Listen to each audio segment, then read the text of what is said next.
तुम्हाला माहिती आहे बराच दिवस झालं तुम्ही काय रनिंगचे स्टेटस बघितले नसणार तर कारण त्याचं कारणही तसं होतं की बऱ्याच दिवसापासून ज्या शूजच्या शोधामध्ये होतो कुठल्या स्टोअरमध्ये अवेलेबल नव्हता ॲमेझॉनला अवेलेबल नव्हता. पण दुसरे इतरही शूज होते पण जो माझा ॲक्च्युली चॉईसचा शूज होता तोच पाहिजे होता. लास्ट 100 डे चॅनलच्या वरती तुम्ही बघू शकता जो माझा एक्झिस्टिंग शू होता.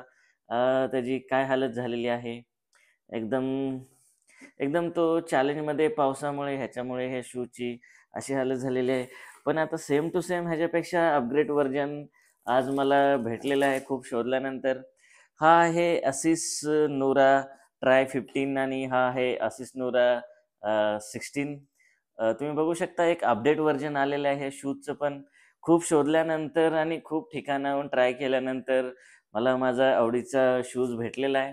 ह्याची ग्रिप बघू शकता तुम्ही. एकदम सॉलिड आहे फायबर आणि आतमधलं कुशन आणि ते तुम्हाला एकदम लाईट वेट आहे. या दोन्ही शूजमध्ये कंपेअर केलं तर तुम्हाला हा अतिशय लाईट वेट भेटेल. पण हा पाहिजे तसा तो मला Nora 15 फॅक्टरीने बंद केलेला आहे. सो मला Asusचा Nusa Tri 16 घ्यावा लागलेला आहे. तर उद्यापासून परत आपली एकदा रनिंग सुरू होणार आहे आणि रनिंग बंद असण्याचं कारण तुम्हाला कळलं असेल. धन्यवाद. Good night. बाय.